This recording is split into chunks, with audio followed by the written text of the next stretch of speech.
Alright, so I'm in the process of replacing the emergency flasher for my 03 Alero. Reason being is it has, for the most part, stopped working. So it definitely needs, and this also controls your turn signals, which is the bigger issue. I have no turn signals anymore. They worked intermittently for the most part for a while, and then they quit working entirely more recently. To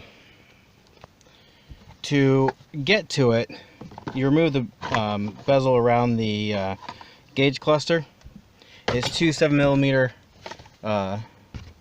bolts up here at the top. Those are pretty easy to take out. You want to make sure you pull your steering wheel down all the way to give you access to it, so you can pull it up through here. Once you pull those two bolts, you kind of lean it forward, and then you have to pop out the sides. It's pretty easy to do. You just need to give it a little bit of a firm yank. You want to be real careful. This is the cable for the trip button, so you want to make sure you don't yank on this too hard. It comes undone pretty easily. Now, I've gotten into a problem. The reason why I'm recording this video is because somebody else has a video showing you this point to access the switch, but I cannot figure out how to get the switch out from here. There's some bolts back up in here, but there's one here that seems to be pretty easy to get to. I don't think you can see it in the camera. But then there's another one that's behind this plastic here that I can't get to. And there's a third one that's going to be behind this vent. So I think I need to pull this vent out, but I'm not quite sure how to do that without breaking anything. So I'm going to try to pull the vent out and see if it'll give me access to those two other bolts that I need access to. So I'll go ahead and start messing around with it, and if I figure it out, I'll let you know how I figured it out. So the answer is yes, you do have to remove the vents to get to the other two bolts.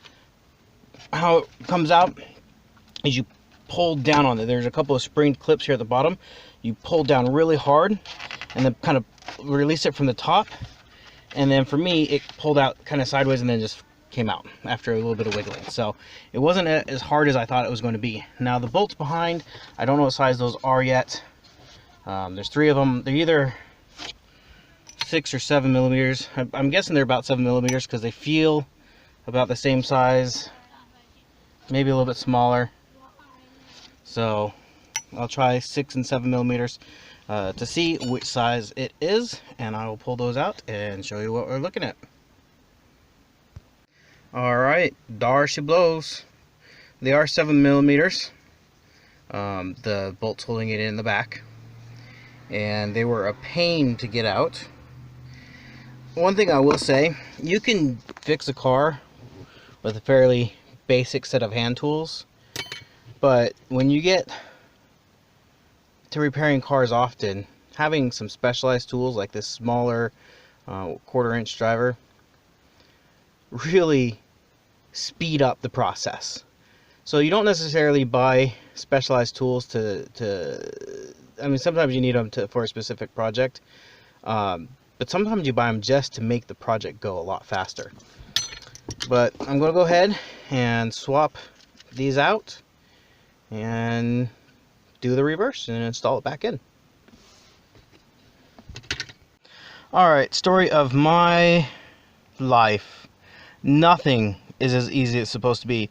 This is the correct part number. I've triple checked, but in trying to get it to fit in, I've actually cracked it. You can see it there, a little hairline crack. It doesn't want to focus. And it's not going in all the way. So I push the button. If I give it any kind of force at all, of course now it's not going to come out, but it pops right out. The old one, give me just a second here, pops right in and clicks right in. Let me take this all apart just a second. Alright, so in taking it apart, I've cracked it further here, and it's cracked all along here now. But I was going to show you that was not intentional. I cannot tell any difference between these two parts. They look identical. Everything lines up on them. Anyways, I just dropped it, but it looks identical to the other one. Everything's in exactly the same spot. I try to fish around. Sorry, I'm just sitting in the car right now trying to figure this stupid thing out. I've dropped it to where I can't grab it where I'm sitting. But I can't get it to go. So now I've broken this and this doesn't fit. So I'm going to see about what it would take to buy a new one of these, because yeah. And then I don't know about this. This wasn't that inexpensive. So I'm going to have to see about replacing this, and that's going to leave a big old hole in my dash and 2 holes in my dash there. So anyways, well, that's how you replace it. That's how you get to it. This repair just isn't done yet because nothing can ever be easy for me, ever, period. The end. If there's a way to make it difficult and frustrating, it's my way of doing it. I just cannot for the life of me get this to go in. It fits. It's the right part. It's the right part number. But it won't go any further than that. It won't click into place. Now the black thing's broken. So anyways, I will upload this video at this point, since it should give you a clear idea of how to do the repair. You know, it's just the reverse. This just goes back in here like so, and then you just do the 3 7mm bolts back up, and away you go. But for now, I have to replace this or fix it with some epoxy or something. We'll see. See if I can even find a replacement. I'd like to just replace it, because usually epoxy doesn't hold long enough. Of course, I am in the I did want to sell this car, so yeah, we'll see.